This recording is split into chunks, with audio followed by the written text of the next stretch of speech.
Yes, just like that. This will be more than enough to assassinate Varka. I'm going to assassinate Varka. I need ideas for assassinating the Grand Master.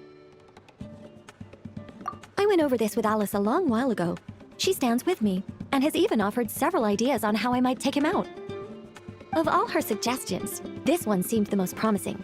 Bring a full cart of Mondstadt's newest dandelion wine all the way here, and then, before Varka's very eyes, tip the entire cart over the cliff. Perhaps the monumental, overwhelming grief will make him collapse, or go drown himself in whatever other wine he can find. That doesn't sound like it'll work. Wait, no! Don't even think about doing something so horrible. When writing a novel, the author, naturally, seeks to be as extravagant as possible, especially when writing detective novels. If the opening lacks a striking turn, how is the rest of the plot meant to unfold? Alas, this will be my final attempt at writing detective novels.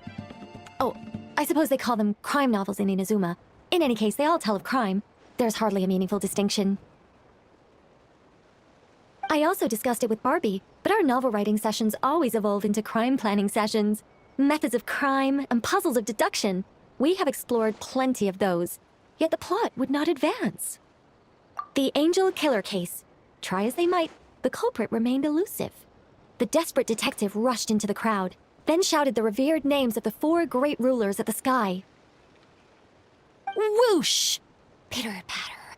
Boom! Detective and murderer reduced to ash. What kind of writing is that? Doesn't that leave no room for deduction at all? Of course there is. It was only through painstaking deduction that the detective finally discovered the names of the 4 great rulers, learning also that shouting them at the sky would inevitably reduce one to ash. My point exactly. Simply deducing who the culprit is has become dreadfully unoriginal.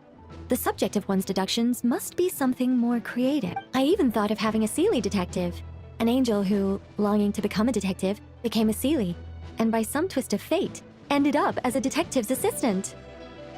All Seelies love to guide people, so this one went about leading the detective from case to case. I found the idea rather interesting. Come to think of it, the Seelie detective and the angel killer case seem far more interesting than assassinating the Grand Master.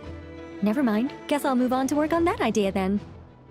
It's precisely because I overthink every little detail that I've lost interest in continuing. Not to mention the mountain of words I'll have to write. The very thought of penning all those words. Oh, what a hassle. And I can't even get a ghostwriter for this one.